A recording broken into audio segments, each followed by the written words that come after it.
Setelah menyimak video tersebut, maka kami menyimpulkan bahwa penerapan pembelajaran yang dilakukan oleh Pak Mustar yaitu yang pertama, mengucapkan salam, kemudian berdoa dan membudayakan membaca ayat-ayat Al-Quran. Yang ketiga, memotivasi siswa agar bertanggung jawab dengan tugasnya. Yang keempat, menyampaikan topik dan tujuan pembelajaran. Selanjutnya, memetakan kesiapan belajar siswa dengan memberikan 3 soal. Kemudian melakukan ice breaking. Selanjutnya membagi siswa menjadi 3 kelompok berdasarkan kesiapan belajarnya. Selanjutnya memberikan soal dengan tingkat kesulitan yang berbeda. Kemudian membimbing, memfasilitasi, serta memotivasi siswa. Setelah itu siswa menyimpulkan lembar kerja mereka dan guru memberikan penguatan. Dan yang terakhir, guru mengaitkan konten pembelajaran sosial emosional dengan kearifan lokal.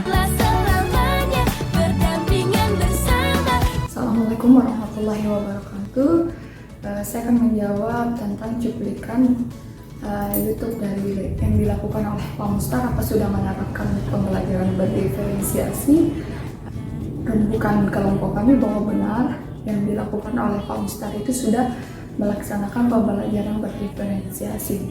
Alasannya karena pembelajaran berdiferensiasi itu adalah serangkaian keputusan yang berorientasi kepada kebutuhan peserta didik. Salah satunya yaitu adalah bagaimana menciptakan lingkungan belajar yang mampu mengundang peserta didik itu untuk bekerja keras untuk mencapai tingkat belajar yang tinggi. Kemudian memastikan kepada setiap peserta didik itu di kelasnya tahu bahwa akan selalu ada dukungan untuk setiap proses pembelajaran.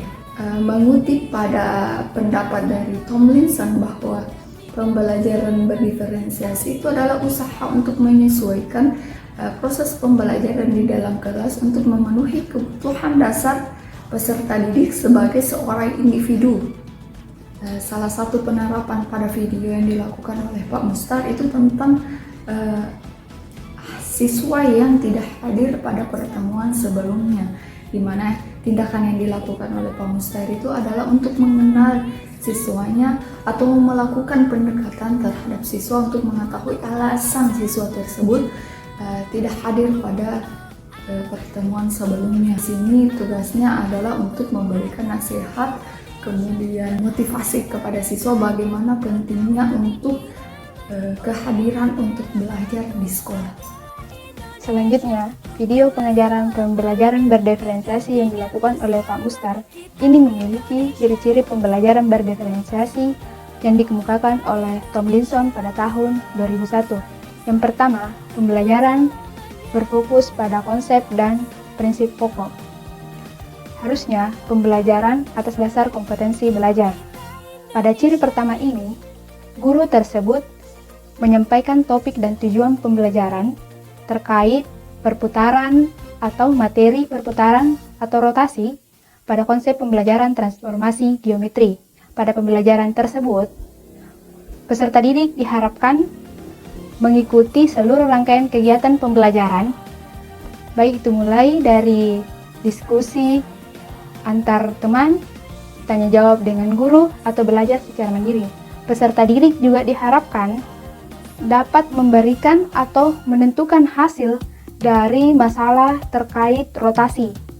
Dengan hal ini, sebagai bentuk penguasaan peserta didik mengenai pengetahuan, perilaku, keterampilan pada proses pembelajaran di jenjang pendidikan. Yang kedua, kesiapan evaluasi dan perkembangan kebutuhan peserta didik diakomodasi ke dalam kurikulum. Di sini perlu adanya pemetaan kesiapan peserta didik yang akan dimasukkan ke dalam strategi pembelajaran. Pada ciri kedua ini, guru tersebut memetakan kesiapan belajar peserta didiknya dengan memberikan 3 soal sebagai bentuk atau dasar untuk mengetahui kemampuan awal peserta didiknya, juga sebagai bentuk dasar kebutuhan peserta didik ataupun kesiapan belajarnya.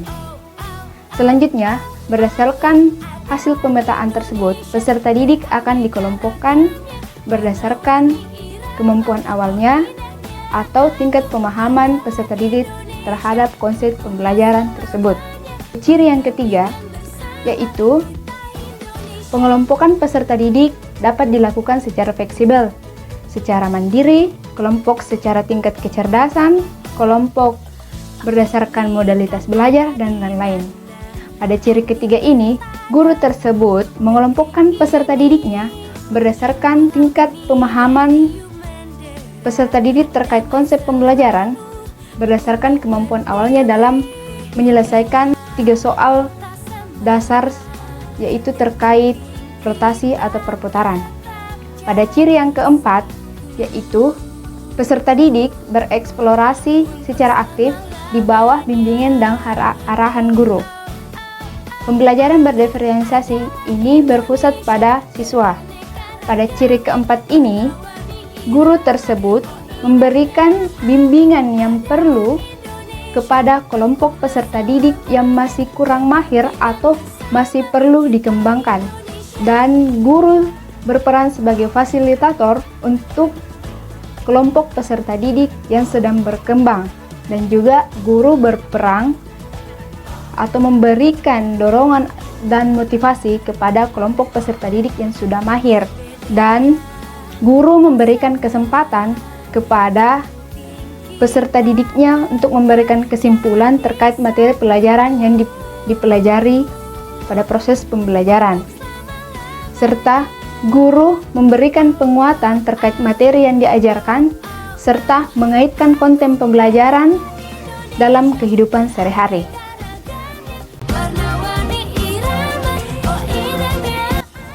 Menurut kelompok kami, pengelompokan siswa yang diterapkan dalam proses pembelajaran berdiferensiasi baru dikatakan efektif ketika disesuaikan dengan kebutuhan siswa. Dalam video tersebut, sebelum melakukan pengelompokan, guru terlebih dahulu melakukan pemetaan berdasarkan kesiapan belajar siswa yang kemudian membantu guru untuk mengelompokkan siswa berdasarkan tingkat pemahamannya. Berdasarkan hasil pemetaan yang dilakukan guru tersebut dapat membagi siswa menjadi 3 kelompok berdasarkan level kemampuannya. Dalam hal ini adalah berdasarkan tingkat pemahaman materinya, dan hal ini akan menjadi acuan dan dasar bagi guru untuk menetapkan perhatian dan perlakuan khusus yang dapat diberikan sesuai dengan kebutuhan siswa. Sehingga kelompok kami menyimpulkan bahwa guru dalam video tersebut telah tepat melakukan pengelompokan disebabkan karena telah disesuaikan dengan kebutuhan masing-masing siswanya. Namun, di samping itu, menurut kelompok kami, penerapan pembelajaran berdiferensiasi yang didasarkan pada pengelompokan pemahaman siswa akan memicu siswa dengan tingkat pemahaman tinggi merasa superior dibandingkan teman-temannya, dan sebaliknya, siswa dengan tingkat pemahaman yang rendah akan merasa inferior dengan teman-temannya, serta memicu perasaan-perasaan diskriminatif yang akan dialami siswa. Nah, oleh karena itu, hal yang harus diperhatikan oleh seorang guru ketika melakukan penerapan pembelajaran berdiferensiasi yang didasarkan pada pengelompokan pemahaman siswa adalah dengan memperhatikan dampak psikologis yang akan dialami siswa dan langkah preventif yang bisa dilakukan guru untuk mencegah perasaan-perasaan itu muncul.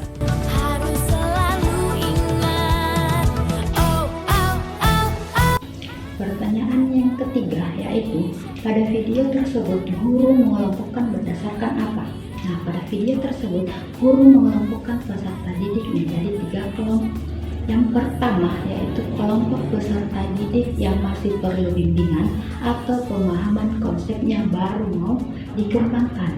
Nah, pada kelompok ini guru membimbing peserta didik sampai mereka mengerti. Yang kedua yaitu kelompok peserta didik yang sedang berkembang.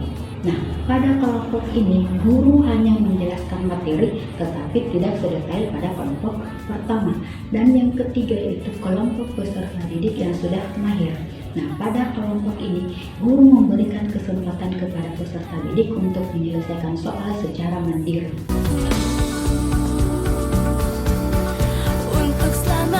Cara memvariasikan materi terhadap peserta didik diantaranya adalah sebagai berikut. Yang pertama, guru menyesuaikan metode belajar yang digunakan dengan kebutuhan belajar setiap peserta didik seperti diskusi berkelompok dan diberikan soal yang berbeda berdasarkan hasil pemetaan kesiapan belajar peserta didik. Oke, yang kedua, guru dapat memvariasikan materi pembelajaran dengan menyajikan informasi berupa teks maupun gambar pada papan tulis. Yang ketiga, guru memfasilitasi pada peserta didik atau memberikan bimbingan untuk mengembangkan kemampuan belajar mereka. Yang keempat, guru memberikan dukungan tambahan seperti misalkan kelompok yang baru mau berkembang, dijelaskan langkah-langkah penyelesaiannya secara detail.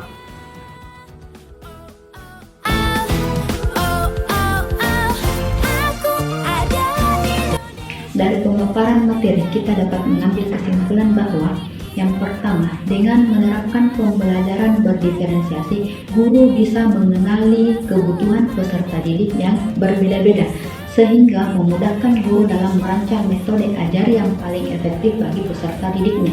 Yang kedua, dengan adanya pembelajaran berdiferensiasi juga membantu guru dalam mengatasi kesenjangan belajar peserta didik dan dapat memberikan dukungan yang tepat bagi setiap peserta didik. Dan yang ketiga, peserta didik pula dapat termotivasi untuk terlibat secara aktif dalam kegiatan pembelajaran.